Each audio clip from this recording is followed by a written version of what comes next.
इस दिन भारतीय संविधान लागू हुआ, जिसने देश को अपने स्वयं के कानून और अधिकार दिए। यह भारत के एक उपनिवेश से स्वतंत्र राष्ट्र बनने की यात्रा को दर्शाता है। गणतंत्र दिवस हमें हमारे नेताओं और स्वतंत्रता सेनानियों द्वारा की गई कड़ी मेहनत और बलिदान की याद दिलाता है। ये जो 26 जनवरी है ना, यहाँ तक पहुँचने का रास्ता 23 मार्च से होकर गुजरा है। वही 23 मार्च जब अंग्रेजों ने भगत सिंह, राजगुरु और सुखदेव को फांसी दी थी। ये 26 जनवरी 27 फरवरी की कुर्बानी का सिला है। वही 27 फरवरी जब चंद्रशेखर आजाद ने अल्फ्रेड पार्क में आखिरी गोली अपने मस्तक में उतार ली थी। ये 26 जनवरी 30 अक्टूबर के बाद नसीब हुई है, जब लाला लाजपत राय की बूढ़ी हड्डियों को जेम्स स्कॉट की बेदर्द लाठियों ने बरस बरस के तोड़ दिया था। ये 26 जनवरी 30 जनवरी की कीमत पर मिली है, जब बापू ने ये राम बोलकर हमेशा के लिए हमें अकेला छोड़ दिया था। आज उदासी का नहीं, उत्सव का दिन है। जो लौट के घर न आए, आज उनको याद करेंगे, आज उनका अभिनंदन करेंगे, आज हम उन्हें वंदन करेंगे। तो मैं उनको शब्द चढ़ाता हूँ, फूल तो सभी चढ़ाते हैं, मैं उनको शब्द चढ़ाता हूँ। हिंद जिनकी जान था, नाम हिंदुस्तानी, जिनका मजहब हिंदुस्तान था, और रक्त से रखते थे धरती को अलियों की ललकार पर। जय हिंद का नारा सदा लिखा था जेलों की दीवारों पर। अरे बदन पर बंधी थी बेड़ियां, दिल मगर आजाद था, और रक्त के अंतिम कतरे में भी भारत जिंदाबाद था।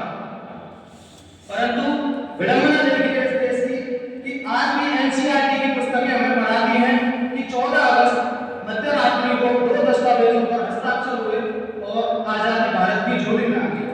क्या ऐसे हमें आजादी मिल गई कि कतरा कतरा खून दिया था, दी जवानी जुनून दिया था, खड़े अंग्रेज माने नहीं तो गोलियों से खून दिया था, और गोलियों के गाल नहीं थे, ना ही आवाज वजीरों की खनखनाहट गूंजती थी सेल्यूलर में जंजीरों की।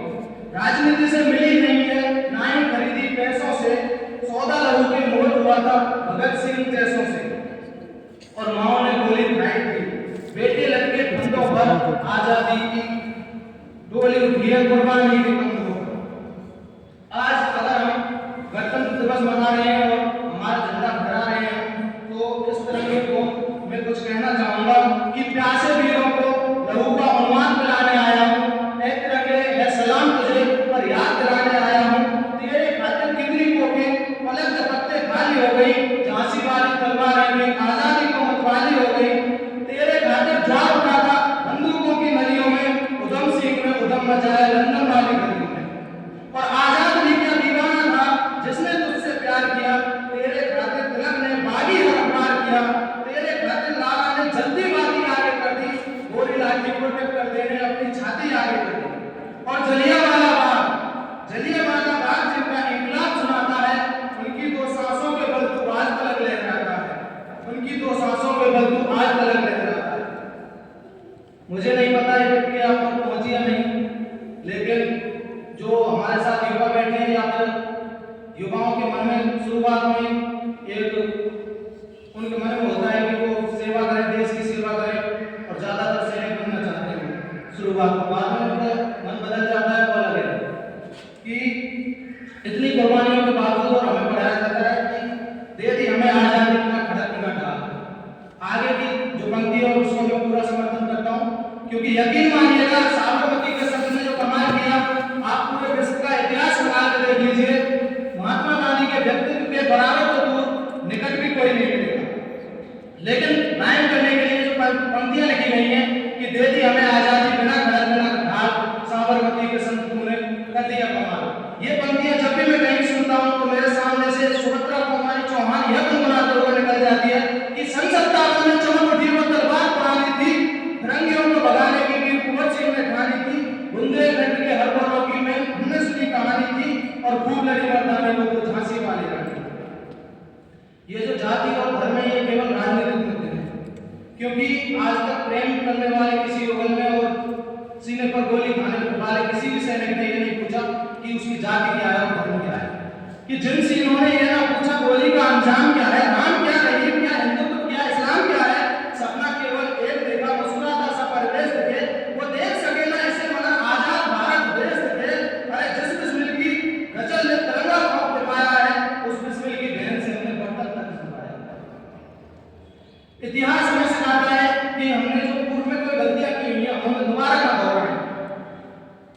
तो कि रावण हम नहीं पलने देंगे साधुओं के देश में, और अफजल नहीं पलट सकते हैं अब्दुल कलाम के देश में। फौलादी हिंदुस्तान है ये दुर्योधन की जान नहीं, और भगत सिंह की मिट्टी पर खालिस्तान की जान नहीं। इतिहास में जो हो चुके हैं अब वो बात नहीं होंगे। 16 बार मोहम्मद गौरी हरगिज माफ नहीं होंगे। रणविजय के बाद भी रण के वस्त्र नहीं त्यागेंगे। कलिंग फतेह के बाद अशोक अब शस्त्र नहीं त्यागेंगे। 57 में जीत की डोली झांसी रोकी जाएगी, अरे अब के बाद भगत सिंह की फांसी रोकी जाएगी। अरे हिंदू मुस्लिम सिख ईसाई के शीश नहीं कटने देंगे। कसम तिरंगे की हमको अपने देश नहीं कटने देंगे। एक युवा जब ऐसी कप्तान बोलता है तो सामने बैठे व्यक्तियों के जहन में आ ही जाता है कि इस उम्र में ऐसे प्रेम के गीत लिखने चाहिए, गजल लिखने चाहिए, इश्क लिखना चाहिए, तराने लिखना चाहिए। तो सुनिएगा कि प्रीत की जो सीख दे तो मैं गीत प्रेम के गाऊंगा। मौसम हो जो हंसने का मैं बार-बार हंसाऊंगा। जुल्फ लिखूंगा कजरा पर चार बार बदमाश लिखूंगा। धड़कन किसी के नाम सदा और यौवन का एहसास लिखूंगा।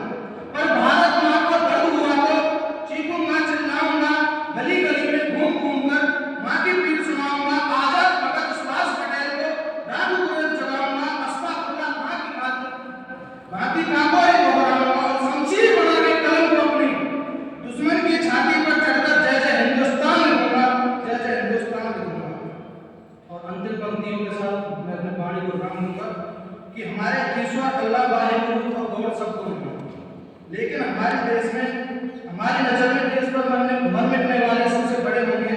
हम शपथ लेते हैं कि हमें खुद से पहले देश का ध्यान रहेगा, हर धर्म ग्रंथ से बढ़ के हमारे लिए संविधान रहेगा। हम शपथ लेते हैं कि हम दुनिया में चाहे कहीं भी रहें, लेकिन हमारे दिल में हमेशा हिंदुस्तान रहेगा। जय हिंद।